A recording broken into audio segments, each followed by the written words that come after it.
Selamat pagi, selamat siang, selamat sore, selamat malam teman-teman. Di video kali ini, saya akan mempresentasikan tentang ekonomi internasional dari pengantar ekonomi makro. Perkenalkan, nama saya Krisna Tani dari jurusan Akuntansi Malam 2, semester 1 dengan NIM 226-22124. Semoga teman-teman dapat mendapatkan ilmu yang bermanfaat dari presentasi saya ini, dan selamat menonton.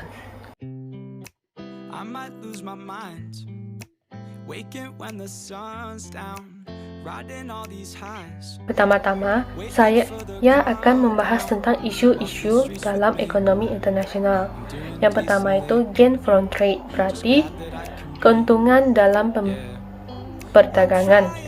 Yang kedua itu the pattern of trade, berarti pola perdagangan. Yang ketiga, exchange rate determination, atau disebut juga sebagai penentuan nilai tukar. Yang keempat, how much trade, berarti itu seperti seberapa banyak barang perdagangan yang mau diperdagangkan. Yang kelima, balance of payment, atau neraca pembayaran, atau disebut juga dengan keseimbangan dalam pembayaran. Yang keenam, international policy coordination, yaitu koordinasi kebijakan internasional. Yang terakhir, the international capital market, berarti pasar modal internasional. Selanjutnya adalah pengertian perdagangan internasional. Perdagangan internasional adalah transaksi dagang antara satu negara dengan negara lain. Jadi, transaksi dagang itu dapat berupa barang ataupun jasa, dan transaksinya tersebut dilakukan melewati batas daerah suatu negara. Contohnya seperti Indonesia melakukan hubungan perdagangan dengan Jepang, China, Amerika Serikat, Singapura, Malaysia, dan lain-lain. Selanjutnya adalah kriteria perdagangan internasional. Yang pertama, adanya tukar-menukar barang atau jasa-jasa. Yang kedua, terjadinya pergerakan sumber daya melalui batas manusia. Sumber dayanya tersebut dapat berupa sumber daya manusia maupun sumber daya modal. Yang ketiga, adanya pertukaran dan perluasan penggunaan teknologi.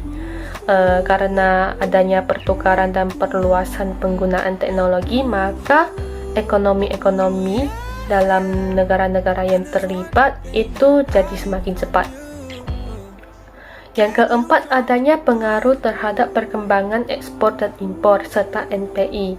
Singkatan dari NPI itu adalah neraca pembayaran internasional, atau dapat disebut juga sebagai balance of payment, seperti yang ada di isu-isu itu. Yang kelima, terjadi kerjasama ekonomi antar negara di dunia. Lanjut tentang tujuan ekonomi internasional global. Tujuan ekonomi internasional yaitu untuk mencapai tingkat kemakmuran bagi masyarakat pada suatu negara. Tujuan itu dapat dicapai dengan mengadakan kegiatan-kegiatan dalam bidang perdagangan, investasi, perkreditan, pengangkutan, perasuransian, diplomasi, dan lain-lain. Ya, inti dari tujuannya itu berarti untuk kesejahteraan masyarakat lah ya. Selanjutnya adalah bentuk-bentuk kerjasama ekonomi internasional. Kerjasama ekonomi internasional merupakan kerjasama yang terjadi antar negara. Kerjasama ini merupakan hubungan antara negara yang satu dengan negara yang lainnya. Kerjasama ekonomi internasional terbagi menjadi 4 macam, yaitu kerjasama ekonomi bilateral, kerjasama ekonomi regional, kerjasama ekonomi multilateral, dan yang terakhir kerjasama ekonomi antarregional atau internasional.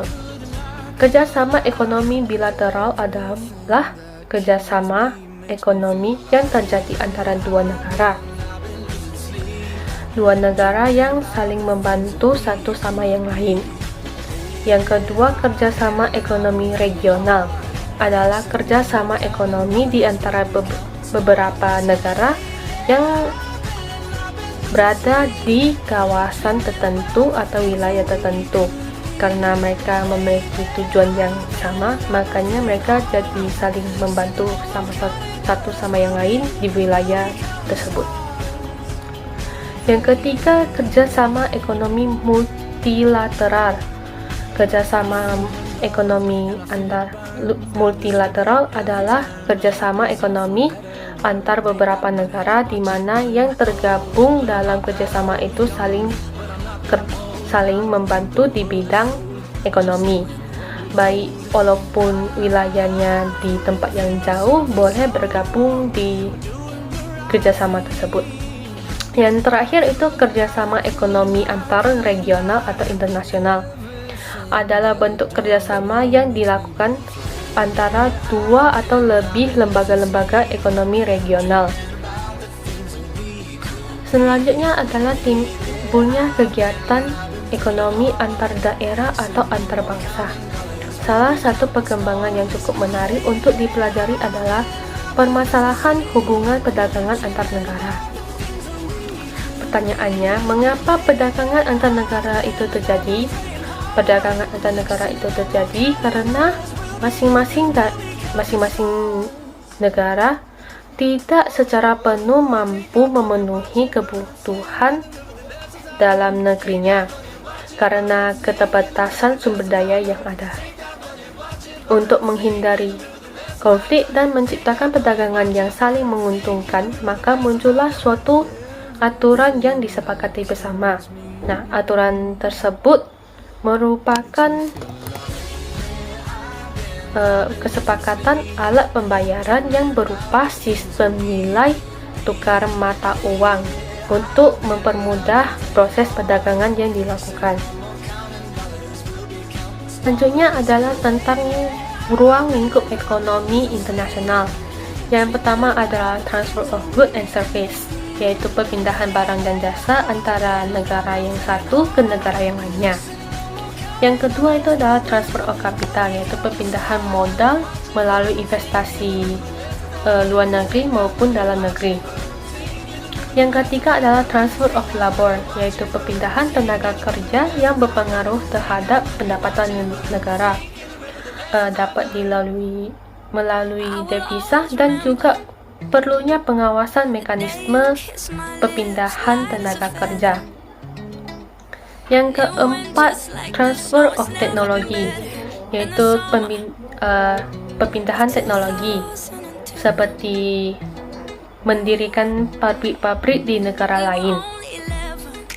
Yang kelima, transfer of data, yaitu penyampaian informasi yang pasti tentang ada atau tidaknya bahan baku. Selanjutnya itu ada ruang lingkup yang lainnya, seperti mobilitas faktor produksi atau tenaga kerja dan modal. Yang kedua, sistem keuangan, lalu perbankan, yang keempat bahasa, kelima kebudayaan, dan yang terakhir itu politik. Selanjutnya adalah faktor penyebab terjadinya ekonomi internasional. Yang pertama itu adalah adanya perbedaan harga barang di berbagai negara, seperti contohnya di Tanjung Pinang dengan Singapura.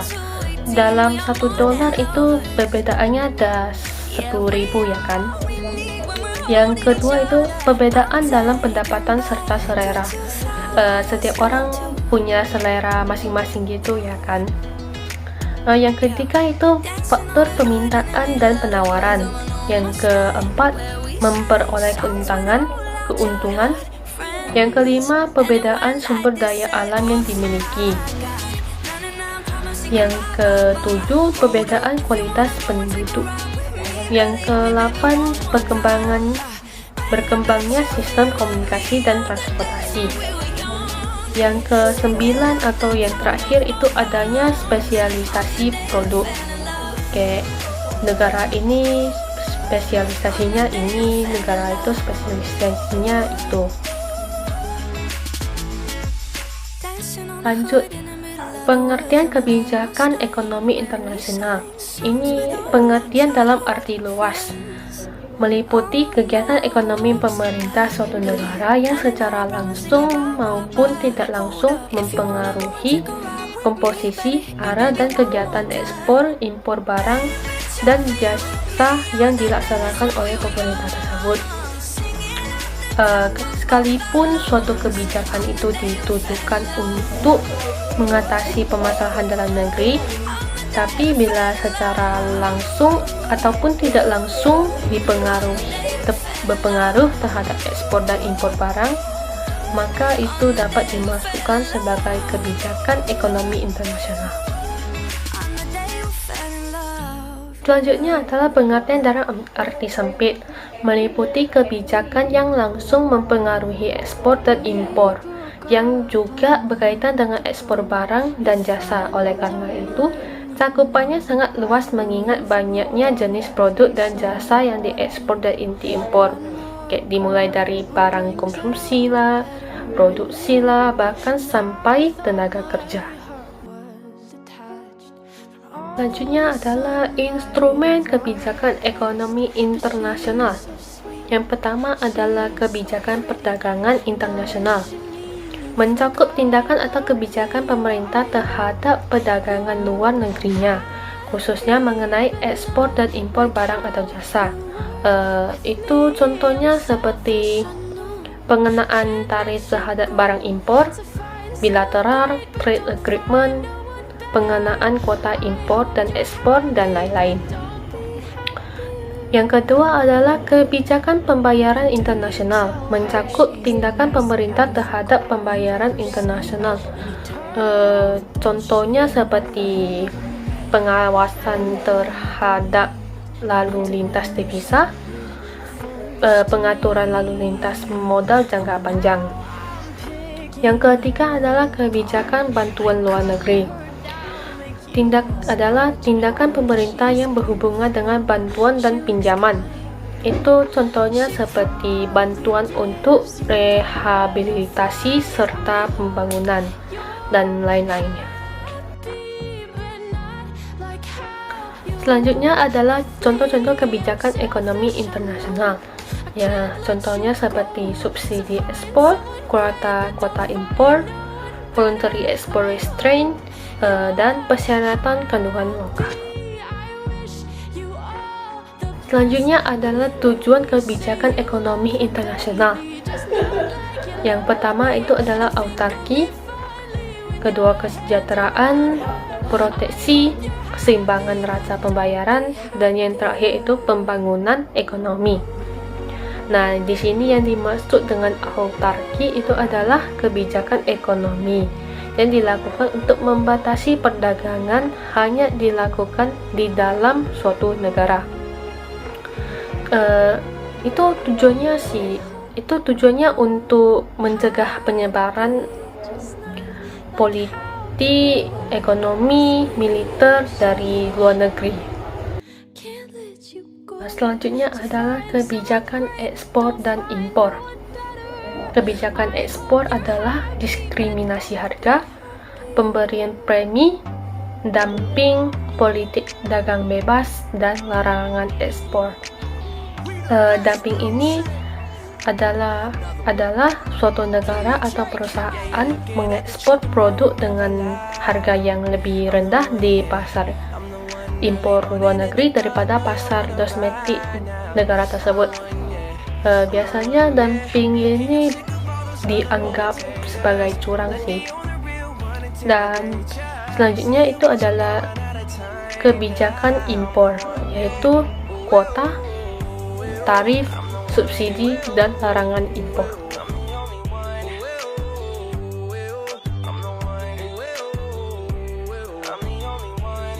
Sekian dari presentasi saya. Mohon maaf jika terjadi kesalahan penulisan ataupun kesalahan kata. Terima kasih dan sampai jumpa kembali. Bye-bye.